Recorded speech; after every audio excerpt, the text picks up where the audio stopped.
There's various reasons that you would want to share a meal in Disney World. Whether you have the dining plan and you're just trying to make your counter service credits stretch a little bit farther, or you just want to save money because you want to save money, sharing meals at Disney World is a very attractive option for so many guests. I'm going to share with you some of my favorite counter service meals that you can find in the 4 parks at Disney World. For some people, sharing large meals isn't really a big deal. I mean, you just go get a cheeseburger at Cosmic Ray's Starlight Cafe and you split it with whoever you're with, and that's it. No worries about it.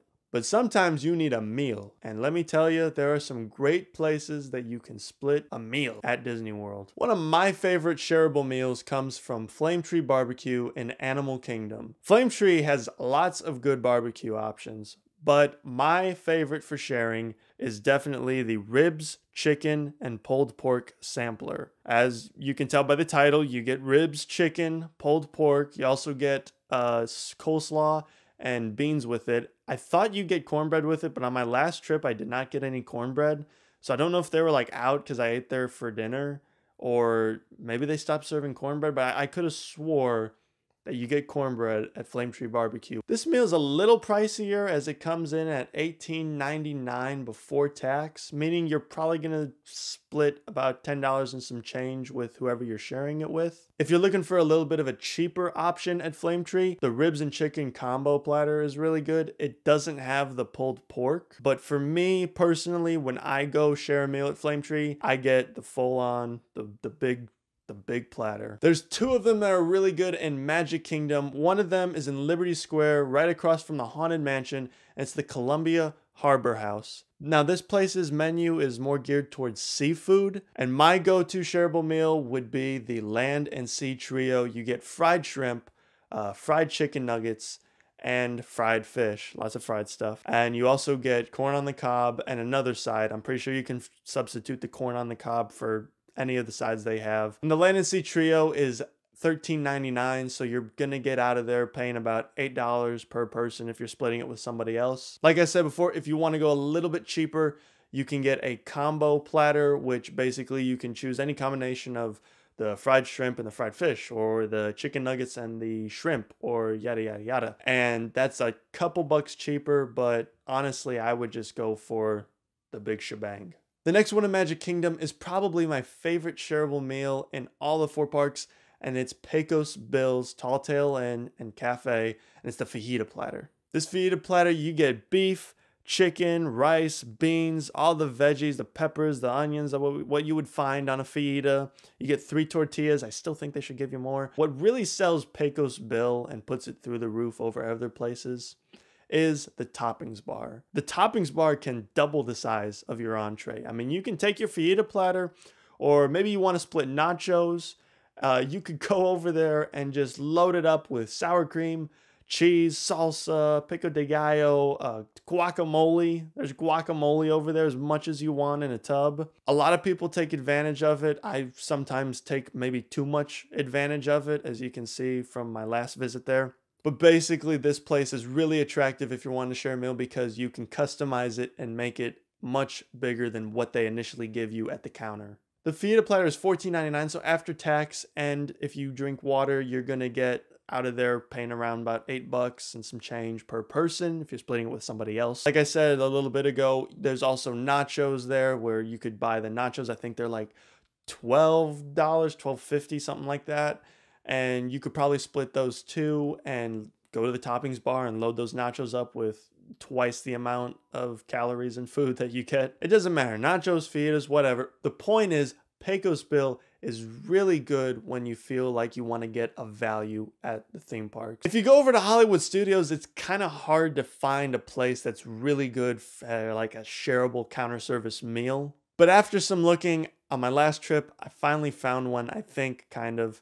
It's really good value, and it's simply the chicken strip dinner at ABC Commissary. Now, I say dinner because it's very important that you go at dinner because they add in a little bit more food than they do with the lunch portion of the chicken strip meal. At dinner, you get 4 big chicken strips. You also get about like half a plate of fries, and you get a serving of green beans. I split this with somebody on my last trip, and it was filling. I didn't really think that you could split a chicken strip dinner and kind of feed 2 people, but honestly, you split the 2 chicken strips, you split the fries, you split the green beans. It's actually a pretty good little value. And at $10.99, this is one of the cheaper shareable meals that I can mention in this video. So if you're in Hollywood studios and you're looking for a cheap shareable meal, look no further than ABC Commissary. I've also heard that Fairfax Fair has some shareable meals. I've never, ever eaten there. Never. I've never eaten there. It's over in Sunset Boulevard, where Hollywood Tower of Terror and Fantasmic and Anaheim Produce and all that is at. And they used to do like chicken and ribs, and I think it was like burgers and stuff, but recently they kind of like overhauled the menu, and now it's kind of like a Mexican theme. They got like empanadas, and I think they have like a fajita platter too. I don't know if it's as good as Pecos Bill. I know they don't have the Toppings Bar though, but I have heard that Fairfax Fair has some shareable meals, so if you want to try it out, go over there and see how the portions are. I'm sure the portions are pretty big. And my last meal to share is for all you adventurous eaters out there. This is probably not one that everyone's going to like, but if you want to get authentic food at Epcot's World Showcase and you want to get a meal that's pretty, for the most part, big enough to share, it's in the Morocco Pavilion at the Tangerine Cafe, and it's the Shwarma platter. Now, just like Tony Stark at the end of the Avengers, I love shawarma. It's not for everybody, but for me, I get the chicken and lamb combo shawarma. You can get it with just chicken or just lamb, and I think it's like $1 less, but for me, I just like having chicken and lamb. You get a good portion of chicken meat and lamb meat. You get Moroccan bread, which is kind of like a pita bread, I guess you could say. You get hummus. You get a couscous salad, and you get, pardon my mispronunciation of Moroccan foods, tabbouleh? I think I might have got that right. Tabbouleh? However you pronounce it, it's good. The combo shawarma platter is $14.99, so you're going to be eating at about $8 per person. This is a really good shareable meal, but I have to confess, I usually eat the whole thing by myself. But if you are looking for like a light lunch or a light dinner and you just want to have a little bit of authentic Moroccan food, go ahead and go into the Tangerine Cafe and split a shawarma. And that's just a couple of my favorite shareable meals at counter service restaurants in Disney World. And obviously, there's some, I guess you could say, no-brainers when it comes to shareable meals. Like, you could share pizzas in Disney World. You could go to the pizza window on the boardwalk. They have really good pizza there.